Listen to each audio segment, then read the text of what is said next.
Hey, Brad, what's that? What's what? That thing right in front of you, man. Oh, you mean the script that's telling me to remind our listeners to subscribe to Geeklirious on iTunes or any platform of their choice? Yeah, but wasn't there more? Alright, let me take a look.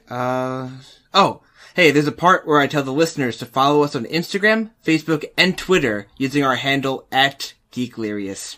Yeah, that's the best line I ever wrote. Oh, crap. I deleted it.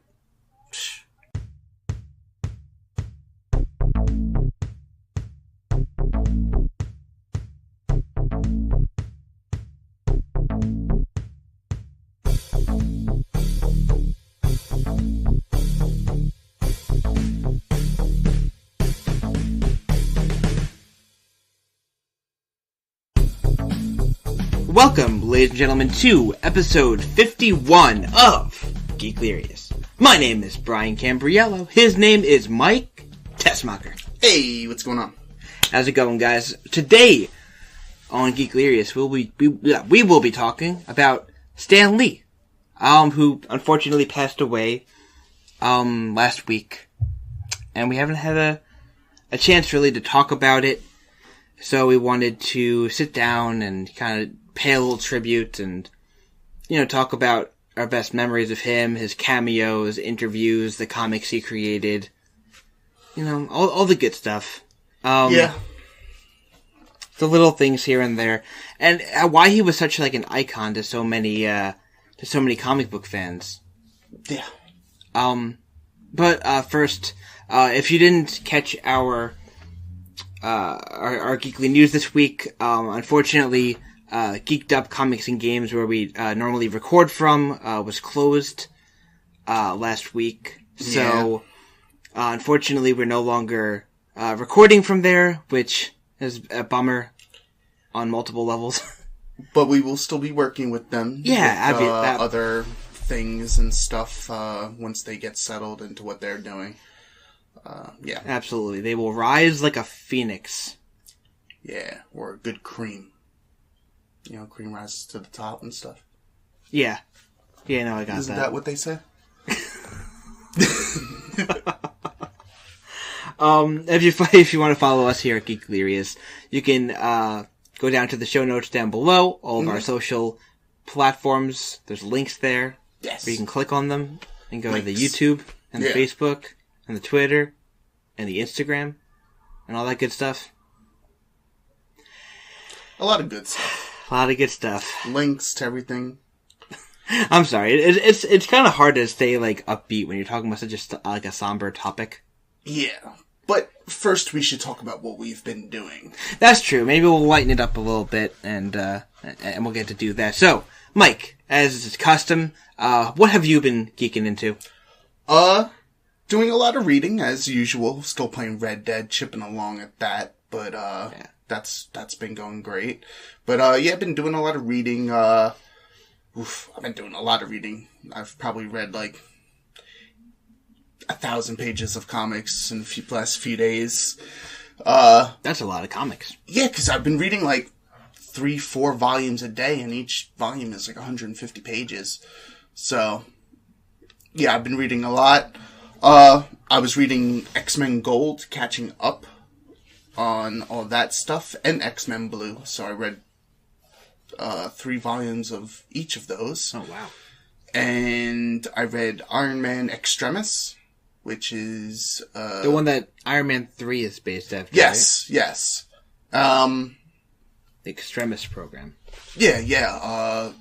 That was really good. A lot better than the movie. So if you're interested in Iron Man, I would definitely say, actually that's a good point to start off with Iron Man as well. Because they talk about, like, his introduction, like, how it happened, and, like, his reasonings behind the Iron Man, creating Iron Man, and doing all that stuff. It's really good.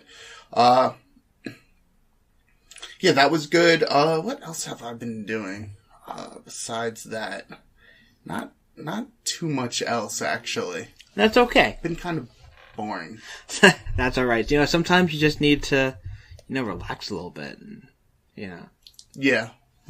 sometimes you need a break from the comic stuff occasionally, or just life in general. Just a little bit. But yeah, it's been good. But yeah, I've been reading a lot. I feel like I'm missing a few things that I've read, but I can't think of it. That normally happens. Yeah, I think that was pretty much it, though. What about you? Anything good? Well, I went to that wrestling show last week. That was pretty cool. Yeah. I got to see RVD perform, who's one of my favorite wrestlers of all time. Got to see him. He won with the 5-star frog splash. It was a no disqualification, so he was, he did all of his moves with the steel chair. He rode it like a surfboard. He did the moonsault. He did the kicks. All the cool stuff. Yeah. So that was super cool. I watched a movie. We rented it from Redbox. What was that movie? The Spy Who Dumped Me? I think it was. It had Mila Kunis and Kate McKinnon from SNL. Yeah. I don't remember what it was called. I think it was called The Spy Who Dumped Me, if I'm not mistaken. It's new, though. Right? Yeah, it's new. It just came out on Redbox. But anyway, so the movie was surprisingly good. Like, I thought it was really funny. Had a lot of good laughs in it. Kate McKinnon is a national treasure. She's so funny. Yeah. Yeah. What about Mila Kunis? Mila Kunis is good too. Yeah. Mila Kunis is good too, but Kate McKinnon is just a comedy goldmine. She has like such good comedic timing. You can see that from SNL, and there was very good writing in this movie, and she really did a great job of portraying the character, and just said her jokes were just on point every time. Yeah. So yeah, kudos to her and kudos to the writing staff for doing such a great job with that movie. I really enjoyed it. Yeah, I remember seeing commercials for it, but yeah. Yeah, I didn't think I was even gonna see it, and we got a free thing for Redbox, and I was like, all right, sure, why not? We'll grab it. It was like the only thing new that was in there that intrigued me. So it was good though. Other than that, not a whole lot. Yeah. I started watching that show, Making a Murderer, which is like the documentary about that dude, Stephen Avery. Yeah. Who got like wrongfully convicted, and then he's in jail, and it's like it's a documentary about how piss poor the justice system is. Yeah, it doesn't work right. It does not. But yeah, that's pretty much all I've been doing. Yeah, it's been a slow week. It really has been. I'm gonna go see Jack White tonight. So I'm super excited for that. He's my favorite. Cool. He's my favorite artist of all time. If you don't know who he is, he's in the White Stripes and a bunch of other bands. Tenacious D. No, that's Jack Black. Black White. I always said they should make a band called Black and White. Yeah, that'd be great. If you don't know who Jack White is, go look him up. He's like blues rock. Really. If you don't know who Jack Black is, look him up. Yeah, Tenacious D, man. Yeah. In a town called Kickapoo. All right. Yeah. So let's get into our main topic, which is the life and times of Stan Lee. Yeah, we were trying to decide what we wanted to do with Stan Lee, because there's so much with like 70 years of being in the business or whatever, 80 years in the business. It's kind of hard to just pick out stuff. Yeah, we could have easily talked about the best characters he created, his cameos in the movies. And there's so much of it all. Like, we could make lists for all of it and just have, like, a whole month of Geeklirious talking about Stan Lee's stuff. Really could. But more so. I mean, that's pretty much our podcast anyway, talking about stuff that Stan Lee created anyway. Like, with all the Marvel stuff. Like, it's ridiculous. It really is. I'm really banking on the fact that you know a bit about what Stan Lee did for Marvel. Yeah. As far as, from a creation standpoint, what comics, obviously he was very highly involved with Spider-Man, I think the Hulk, Fantastic Four, right? Yeah. I mean, it started off with Fantastic Four. Fantastic Four was the child.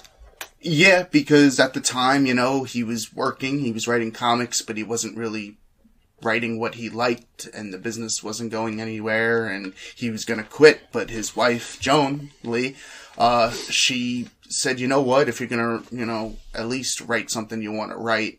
And that was Fantastic Four. He wanted to do something with families and stuff. And with that, Spider-Man and, all the other X-Men and Hulk and a bunch of other stuff. But yeah, it started with Fantastic Four and just making the universe, It wasn't like that before. There wasn't a Marvel universe. They weren't together, and he just put them all together and all that stuff. Really great. He did the first 100 issues of Fantastic Four, I think. And he was also writing all the other stuff at the time, but eventually he was writing so much he kind of just gave, he wasn't actually writing, he would just tell who he was working with, like a synopsis, and then they would just write, and right. A lot of great stuff. I mean, so much great stuff, came from that. It's pretty big, the coming of Galactus and Fantastic Four, all the original X-Men. I mean, people didn't really like the X-Men when Stan Lee was doing it. It didn't get popular until a little later. But, yeah, it was so much good stuff. Stan Lee, he had the Parable, whatever, with Silver Surfer. That was one of his best stories that he ever did. A lot of good stuff, man. A lot of good philosophy too. And he was never he did the action and stuff too, but it was a very thought-provoking stuff for the time, at least. Yeah, it's pretty crazy what he did as far as even just talking about the comics wise, not even to get into all this other stuff he did, but yeah, it's pretty ridiculous, the amount of stuff he was doing at the time, just him and all the, there was people helping him and stuff, but yeah, it's crazy. Yeah, it really is, crazy. There's really no other word to describe it. Just, he has, from what you're saying and from what I know, he has such an influence over so many of these beloved characters. Yeah. And I think it's obvious that, he's one of the, I think the most synonymous name with Marvel Comics. You think of comics, if you're oh, who do you know from Marvel Comics? Stan Lee. Stan Lee's, and he's number one, maybe followed by Jack Kirby, other famous, creators, but he's the number one. And he really, I think, revolutionized the industry, like you said. Absolutely. 100%. Creating the universes for these characters to live in and making it feel real. Yeah. Making these characters New York based instead of Metropolis and Gotham and all that crap. Just so much good stuff. He made characters with, that weren't Superman. They always had their flaws and stuff. Heroes weren't like that back then.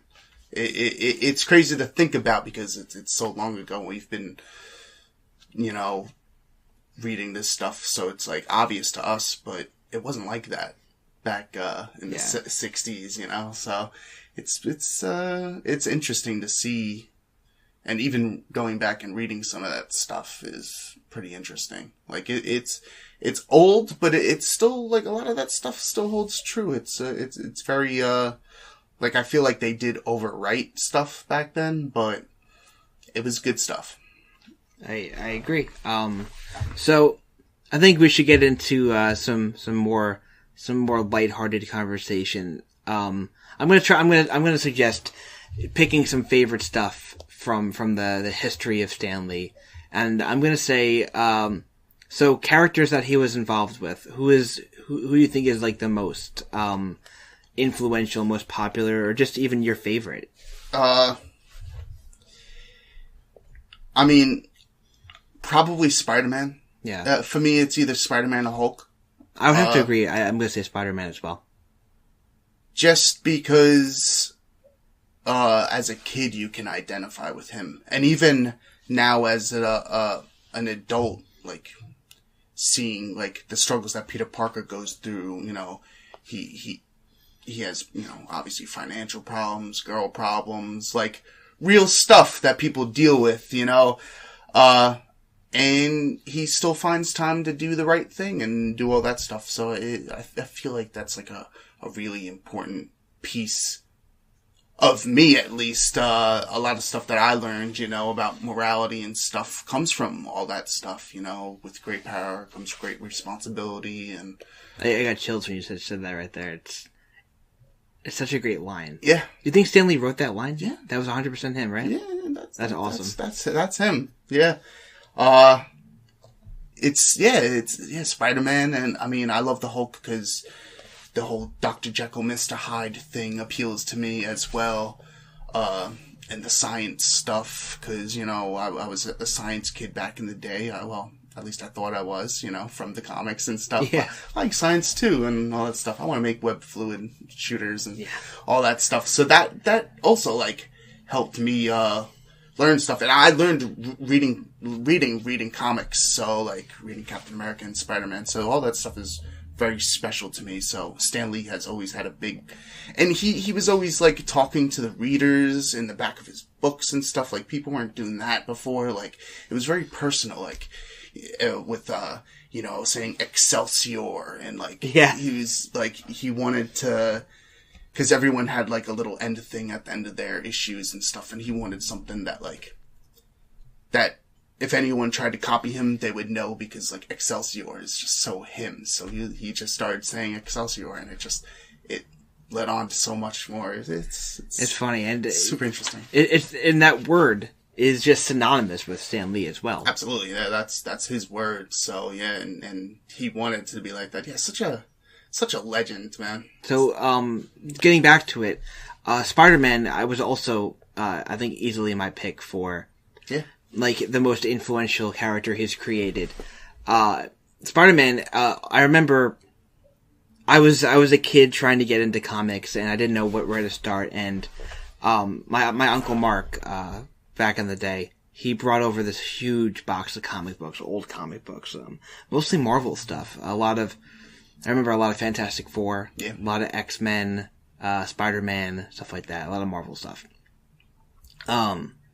There's some other stuff mixed in there as well, but mostly Marvel. And Spider-Man really stuck out to me, but unfortunately, the comics were just one-issue comics. It wasn't like entire runs, or I'd be very hard-pressed to find even more than one or two in a row. So I went out and I wanted to buy like a full story. Yeah, a whole story. And I went out to, I think it was the library, and because I didn't know as a kid, I didn't know where to get books from, and we went to the library, and I was like, I want to get a comic book. Yeah. And the only thing they had there, I remember, was Ultimate Spider-Man Volume 1. Ooh. A graphic novel. Mm-hmm. And it was Spider-Man the trade, versus, right? Yeah. The collection? Yeah. Versus the Green Goblin. The Green Goblin. I might be misremembering this.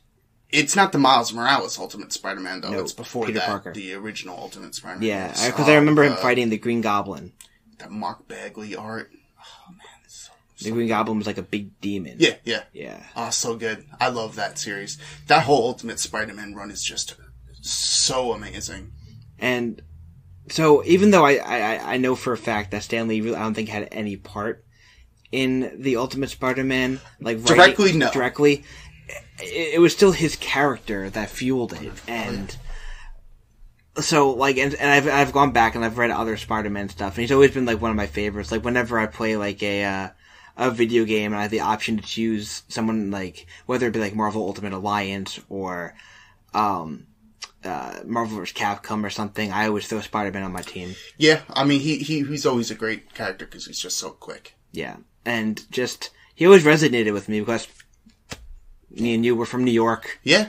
The city. The New York, Queens, he's a kid. So close to us. Like, just the Forest Hills kid, Yeah, I have family that lives in Queens, and I went to Queens a lot. My dad lived in Queens for a while. I went to Queens all the time, so I'm very familiar with the area. And one of the things I always loved going out to that area because it reminded me of Spider-Man. Yeah, and absolutely. walking the streets, you'd almost like look up and be like, oh, how cool it'd be if he just swung by right there. It really is, especially maybe being from New York. It's like it means so much more to us because it's like that. This is our home in the Marvel universe. This is New York. This is the mecca for for Marvel. So yeah, it's pretty interesting. I wonder how people feel in other states, like because it feels so real for us because we see the city and all that stuff. So characters swinging around and flying around. It's right. Interesting when they mention Long Island and Manhattan and Queens and all that stuff. So it's funny, but yeah, I don't think any other superhero really has that. Like, I mean, obviously there's like other New York-based superheroes, but if you go to DC, like you may have Gotham City, which is based on what, like Chicago. Or like, it's or like York. half Chicago, half New York. And then you've got Metropolis, which is... What is that based off of? Is that New York as well? I think it's supposed to be like half New York, half LA or something like that. I'm not... See, that's the weird thing. It's like you can't really... Who knows? Like some writers depict it more like New York. Others write it a little differently. It's interesting. But like it doesn't specifically say New York, and they don't have those monuments. Yeah. Like you don't see... Spider-Man is... whipping around, and landing on the Empire State Building or, going across the Brooklyn Bridge or something. And it just makes it feel real. It does. When they talk about real places and, like, things that are, like, going on, it's really interesting, especially, during 9/11 when that all stuff was going on. It was, super... Marvel was, like... doing all that stuff, and they incorporated that into the stories and like really, but put like actual here, firefighters and police. Like, I always remember I read it a while back, but the story of how the Sam Raimi Spider-Man movie, the original, was supposed to have that scene of Spider-Man with the Twin Towers, and they removed it because it was right after. Yeah, but I remember that they added a couple scenes in of like New York Pride and. Spider-Man next to like the American flag and stuff like that. I remember there's one scene, I forget, like Spider-Man, he's like stopping a train or something, and then like there's a bunch of New Yorkers who like grab him and help him out or something like that, and they're like, yo, we're New Yorkers, we stick together. Or they say something like that, and it's like Batman could never have that moment. Superman could never have that moment. Batman's like, oh yeah, we're from Gotham, we stick together. Like, it's not the same. It really isn't, and I don't want to bash DC because DC's great in other ways and stuff. Yeah, no, obviously. Something about that, us being from New York and stuff, just it means a lot to us. It stems in realism. Yeah, it definitely maybe more so for us because we're so close to it. At least it makes us feel like we're close to it. Yeah, it's fake and all that stuff, but. It makes it so real. It does. And that's what I think Stan Lee's crowning achievement was. It was creating this... Believability. Thank you. Great word. It's this great believability. Yeah. It's this realism that, he built this world in an existing world and it fits like a puzzle piece. And it's incredible. So obviously, Stan Lee in the last... 10, 15 years has been most, I think, well known for his incredible cameos in some of his, in every single Marvel movie so far. And, mostly everything Marvel, whether it's a game, a show, or movie, he has a cameo in it. Yeah, no, and especially when it comes to Spider-Man. Yeah, definitely, because when people think of Spider-Man, they think of Stan Lee. I would assume. Yeah. They're pretty synonymous. Yeah. I mean, people should think of Ditko as well, because he co-created it. But, yes. Whatever. Stan Lee's just such a big personality. He just shines through, like, he was just such a smart guy, but not, like, he doesn't, like, rub it in your face that he's so smart, and, like, he has, his storytelling is, like, he's probably the biggest influence in modern, like, art and writing and storytelling for at least the century. I would agree, honestly. His works obviously spawned so much, and yeah, and that's why he's the face of Marvel. Yeah. And that's and why I think he should continue being so. I don't think, like, him not being around, like, we'll see him in other works that haven't come out because they recorded a bunch of cameos and stuff, previously. Yeah. Because he didn't like traveling a lot. So I think when they had him, they did, like, a bunch of, scenes. So they'll have stuff coming down, hopefully. Yeah, it's gonna be weird seeing a movie that doesn't have a cameo with him. When they finally run out of footage. And I think they should, like, still put stuff in there. I was gonna bring that up. So, after the well has run dry and Marvel has used up all the pre-recorded, pre-filmed stuff they've done with him, my thoughts would be that they put him in other ways. Yeah. Whether it be a name drop, whether it be Lee Enterprises being the name of a company, whether it just be a picture of him in the background. Yeah. Or like they did in, didn't they do something like that in Deadpool? Where they had like graffiti of him on a wall or something like that? Yeah, this Avengers 4 is gonna be sad when they do, they're gonna do something good for that. Yeah. A good, I'm sure that the credits will have a memory of Stan Lee. Yeah. Yeah, just because he's such a big part, like, of course they're gonna do that. Well, which movie comes out first? Comics in Captain December, Marvel, right? They're doing, like, a huge tribute to him in December for the comics. But yeah, who knows? What? Does Captain Marvel come out before Infinity War? Yeah. So they'll probably do the in loving memory of Stan Lee for that. They might do it again in Infinity War, but I feel like they're gonna do something for him. Yeah. Because it's the more related property. And definitely when Spider-Man Far From Home comes out, there's going to be something. Yeah, it's like, yeah, absolutely. Like, yeah, I want to see exactly what they do with that. That'll be interesting to see. Also very, like, that's going to be sad. Yeah. The tears are going to come out for that one. Even more so than when, like even Avengers 3, like, that was sad enough. Now that 4, who knows what happens in that alone, not to mention the Stan Lee stuff, so it's like, it's gonna bring It was such an Empire Strikes Back, just like everything just fell apart at the end. Yeah. So, yeah, it's pretty crazy to see, but at least, Stan Lee, he got to see, like, all that stuff. He got to see, like, his creations, like, he got to see Marvel flourish and stuff, which is really important, because in 99, they were going bankrupt, so it's like, it's interesting he got to see Marvel turn into what it is now, so at least he got to see that. That's true. Unlike Kirby, he didn't get to see that stuff. Yeah. He didn't get to see the first Avenger, movie, That would have been interesting to see Kirby's opinion. Yeah, that's one of the few things, being such a Disney fan, I would love to see what Walt Disney would have thought of, like, the current state of certain things. Yeah. And at least Stan Lee got to see a lot of it. Yeah. Yeah. Yeah. I think, he got a good idea of where it was heading, and he must have been so proud, Absolutely. And you could tell he was, he loved, the fans, and he loved the community, and he loved going to the appearances when he was healthy, you know. It's a shame that I know he was having problems with his handlers so close to his passing and stuff. Yeah. So I really wish that would have been better for him. Mm-hmm. But, yeah, that's how it goes sometimes. So let's talk about some of our favorite cameos real quick. Yeah, before we sign off. I've got actually a couple cool stories I read in the last couple days before after he passed.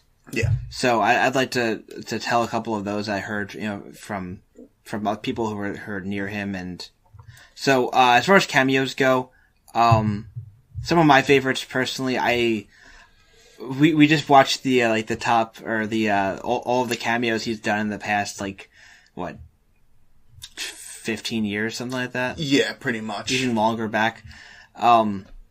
So we saw him in Mallrats, was fantastic. That's probably might be the first time I remember seeing him. Yeah. Like, in something when I was a kid. Having Brody flip out, not realizing he was talking to Stan Lee for a couple seconds, and then like, oh, you're Stan Lee. Yeah. That scene is such an amazing scene too. It is. Stan, and really get you. Also, a more recent one, I loved him in animation form in the Big Hero 6. Yes, that was really good. Big Hero 6, he played, I forget his name, but the T.J. Miller's character, his father, and he had a great little funny moment with the underwear thing, and yeah, because I mean, throughout the movie, he's like talking about his dad or whatever. Yeah, you don't ever get to see him until that point, and it's like, oh crap, that's Stan Lee, and that just like it makes sense because he's goofy like Stan Lee, so it just worked so perfectly. Stan Lee being able to cut the hair off Thor in Thor Ragnarok. Yes. If anyone was going to cut his hair, I don't think anybody was upset that it was Stan Lee. Yeah. The great scene he had in the animated Spider-Man TV show. Yeah, from '94. They went into the alternate universe, and he met Stan Lee before he went back or whatever. Yeah, that was that's a really good scene too. If anyone cares, like actually like. Even watch that episode, like, just because Stan's in it so much. Like, yeah, that's... It's awesome. He says some really good... A lot of gems coming from Stan Lee. Yeah, and the Doctor Strange one, he flies against the window, is hysterical. And but the one that I think is kind of... it flies underneath the radar because the movie's not so great is Spider-Man 3. The... better known as emo Spider-Man. Yes. So he's got this great scene where he's looking up at a billboard, or it's like a move, like one of those electronic billboards, and talking about like something Spider-Man did, and Stan Lee just kind of comes up next to him and he says, it's like one man can make a difference, and it's kind of like pats him on the shoulder and walks off, and it's so sweet. Yeah, it's so good. It's so many good. It's short. Yeah. It's perfect. Yeah. Oh man, there's so many, where he calls Tony Stark Tony Stank. Yeah. When he's working for FedEx or UPS, whatever. That was great. I wrote some down. Yeah! Go for it. I'm just gonna get some water real quick while you're doing that. When he's doing the Larry King, when he calls him Larry King. That was hysterical. Yeah, that one's really good. Also with him and Lou Ferrigno in what was it, the Hulk movie? Yeah, I think the 2008 one. Yeah. That one's really good just because him and Lou Ferrigno reuniting, that's really fun. Amazing Spider-Man 2. What was that? No, it was the first one, Amazing Spider-Man. Where he's the janitor? Yeah, when he's in the library. Oh no, he's not the janitor. He's the librarian. The librarian. Yeah. Yeah. And he's got the headphones on. That was really great. Spider-Man Homecoming, where he's in the window and he's talking to his neighbors because Spider-Man makes a ruckus. That's a really great part. That Deadpool trailer was really good, where it's like, zip it, Stan Lee. I got a trailer or something. That one was really good. The Agents of S.H.I.E.L.D. one's really good. Yeah, that's really funny. With Clark Gregg. And then my one, also the Guardians of the Galaxy one where he's talking to the Watchers. That one's really good. And my favorite is the Black Panther scene. Just with when he takes T'Challa's money after he leaves. Like, yeah, that's just so like classic Stan Lee humor. So good. It really, really is. He's so incredibly good. So I wanted to share a story that a guy Leo Camacho that I follow on Instagram and whatnot. Yeah. Okay, so you were on a story, right? Yes. And he posted this great story I wanted to read. So Leo Camacho, who he's a YouTube personality. He's also a model. He does a lot of cosplay type stuff. Like me. He does a fantastic Doctor Strange. Oh, that's cool. So he was so I'll read it exactly from his Instagram because I think it's so sweet. So he says, rest in peace, Stan Lee. I only ever got to meet him once when I was hired to play Doctor Strange at his birthday party last year. As he was cutting through the crowd, making his way up to the stage to make a speech, he stopped by his bodyguards to have a look at me. He said, "By the hoary hosts of Hogarth, "You look just like I imagined him." He patted me on the shoulder and continued, "It was a pretty cool moment that I didn't expect and showed me that Stan really cared about his work and about his work, about his fans, and about the people around him. He was a good guy and his legacy has shaped the lives of so many. You will be missed, Stan. Hashtag Excelsior." Yeah. So I thought that was really sweet. That is, yeah. And the Nostalgia Critic, I don't have it in front of me, unfortunately, but also shared a great story about how he was on an elevator with Stan. He spoke to him a little bit, but he noticed that Stan was like super tired, and like, cause you know, those Comic-Cons can be super long, and they're a chore. Yeah, they're definitely grating, especially at that age. Yeah, it can only imagine. Because this was, I think, when he told the story, Stan wasn't. I think he was maybe in his he was definitely in his 90s. But so he looked absolutely exhausted. So he spoke a few words to him, and they talked a little bit. But he didn't want to like bug him too much because he looked exhausted. So they got out of the elevator, and as they were walking to wherever they got, I don't know where they had to go, he saw a little girl dressed up as Wasp. And he stopped everybody, his handlers that were with him, and he went over to the girl and told her how great she looked, and you know, and the fact of the matter is that he was dead tired. It was after this Comic-Con, and he still took 10 minutes out to speak to this girl and presumably her parents or whoever was with her to say how great she looked and, you know, to compliment her. And yeah, that sounds like Stan. Yeah, so it's regardless of, I unfortunately I know a lot of people are not super big on Stan because they feel like he gets too much credit for, you know, some of the stuff. They feel like other people have worked on his stuff, that maybe he took too much credit. Yeah. But regardless of how much input he had on it, and he still was a large part in creating these characters. He was still a large part in this universe. I mean, he is the name people know, but I don't think anyone thinks that he was the one doing the comics, like, all by himself. Like, like, he had artists, you know, like, he worked with people, like, it was a company, like, that, you know, he ran it, though. That was him. He was the Walt Disney, you know, like, how to take anything away from that, like, oh, cause he didn't write 100% of everything, like, yeah, he had people working for him, he had a whole thing, like, he told people the stories. Like, come on now. It's ridiculous to take anything away from that just because, like, I do agree that other creators should get more shine than they necessarily do, but you can't take anything from Stan. Absolutely. Why would you want to? Like, Inside and Out, he was just like a good dude. Like, I agree. The stories he made, the stories, like, real stories like that about him just being so kind, like, you can't have, no one's ever said any bad stories about Stan Lee, right? There's never been any bad stuff that's ever been talked about Stan Lee like that. I'm pretty sure he's genuinely regarded as a really good guy. You know, people can criticize, like, I guess his involvement in the works or whatever, but you can't take away from the fact that he was just a straight up great dude. Yeah, he was the public figure for Marvel. Yeah. And he was the figurehead. He was the guy that people related to it. And he was such an over-the-top personality. And it's something that made, I think, the Marvel Comics more special. Because of him. Yeah, him being, you know, like all of us Marvel readers, like, grandfather for 20 some odd years. It's like, that was Stan Lee so synonymous with comic books. More so than anyone. Absolutely.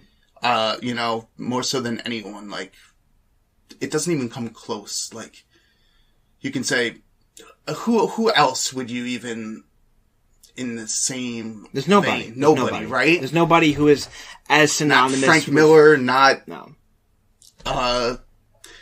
Anyone. Like, no one.